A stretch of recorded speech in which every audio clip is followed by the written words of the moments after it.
City of Hamilton is asking both the provincial and federal governments pass laws that would prevent images of aborted fetuses from being used in pro-life ad campaigns. Hamilton City Council made a request after the pro-life group Canadian Centre for Bioethical Reform delivered postcards to homes in the city. City Councillor Terry Whitehead was quoted saying, "City Council respectfully requests the Government of Canada and the Province of Ontario to consider enacting legislation and/or regulations in all aspects of their particular jurisdictions dealing with advertising and communication to prevent the use of graphic, gruesome, and disturbing images of aborted fetuses as part of any anti-abortion or pro-life campaign." Alyssa Golob is with the Campaign Life Coalition and joins me now from Toronto. Now, let me just say to our viewers that we will be showing the image of the postcard that was distributed to people's mailboxes in just a minute. But first, let me get your reaction to what's going on, because to me, this is nothing more than censorship. Yes, it's absolute censorship. I mean, Terry Whitehead says that he's speaking on behalf of his constituents, yet he's completely ignoring the constituents whose hearts and minds have been changed from viewing these postcards and who agree with the campaign. I just listened to what the executive director, Stephanie Gray, on News Talk 1010 with Jim Richards, and a caller actually said, you know, I'm pro-choice and I'm atheist, and I want to say that out, but I respect their freedom to do this, and if my child sees this image, then I'm going to sit down with my child and I'm going to explain to them what's happening so they can make their own choice. You're right. And there are hard truths, to be had here. But let's just pull up the graphic so that people can view what it is City Council in Hamilton wants to actually ban. Look, it's hard to look at, it's hard to digest, but at the same time, I wouldn't think that the City Council would come out with a ban on images of genocide or images of the Holocaust. Unfortunately, you can't understand the truths behind these two situations without actually talking about the bloody history. Exactly. I mean, if Terry Whitehead lived during the Civil Rights Movement, history might have been very different if he was trying to propose a legislation back then. And let's think about it. I mean, we get newspapers delivered to our doors on a regular basis. We see we see newscasts on our television.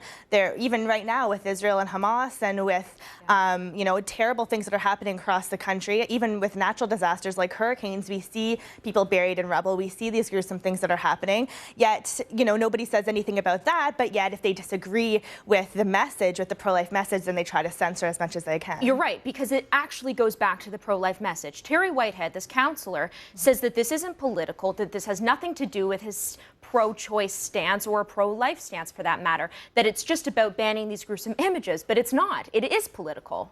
It absolutely is. And I think that, people, because of how effective it is, because these types of campaigns have been used in the past, and most especially because they're used to target the NDP MP out there, Chris Charlton, and tying her beliefs and the way that she votes with the image of the aborted fetus to directly link those two, people are getting upset. And, they should be getting upset. Everyone should be getting upset when they look at this message, when they look at this picture, because the message is inherently tied with the picture. So if people are mad about these pictures, they should also be mad about abortion. I don't think that it's likely that this will actually pass at a provincial or federal level.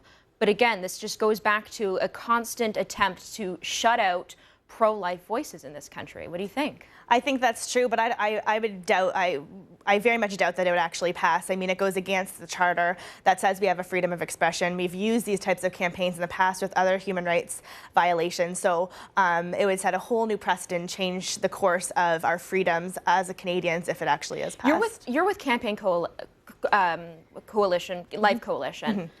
Have you ever attempted to do a campaign like this in the past, and what's been your feedback? Absolutely. When we launched our Defund Abortion campaign, we actually targeted 3 solidly pro-abortion MPPs throughout Ontario, saying that they support our tax dollars going towards this. And when you open it up, it was a picture of an an aborted fetus. And so we've used these campaigns in the past. For NDP, we said, the NDP is for the little guy, and put a picture of an aborted fetus next to it, because this is their stance on the issue, and it's never going to change. And so I think that because of how successful these campaigns are, and outing these MPs, that we continue to use them. Why waste our time and energy on campaigns that don't work? Yeah, you're right. I mean, look, again, it's hard to look at but it's about getting the message out there, and it's about starting a conversation about it. And if people are affected by this image, then it must be working, right? Exactly.